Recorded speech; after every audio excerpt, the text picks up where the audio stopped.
Okay, displacement reactions. In a displacement reaction, a highly reactive metal will displace low reactive metal. Okay, this things has to be keep in the mind. A high reactive element displaces a highly reactive element will displace the low reactive element.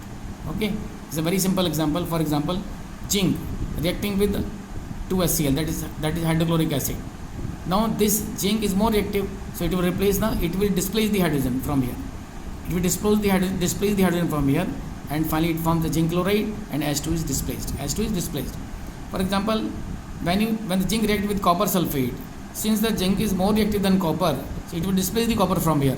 That's why it is called displacement. This is the displacement reaction, because it is displacing the zinc is more reactive than the copper metal, hence this zinc displaces the copper from here and forms the zinc sulfate, and copper is displaced from here.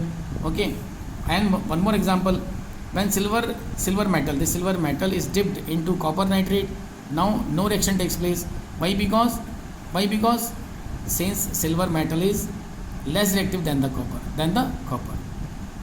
Okay, now you can see here also the reaction in which atoms or ions move from one compound to other to form a new compound are known as displacement reaction.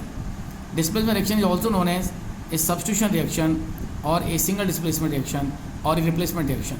See, in very simple language I am telling you, the displacement reactions are those reactions in which a highly reactive element will displace the low reactive element.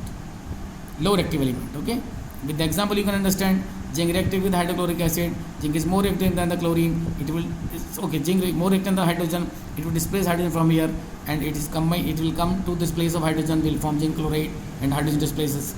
When zinc reacts with the copper sulfate, it will displace copper from here, because zinc is more reactive than the copper, form zinc sulfate, copper is displaced. But when silver nitrate rod is dipped into this copper nitrate solution, it doesn't react. Why? Because silver is less reactive than the copper. Thank you.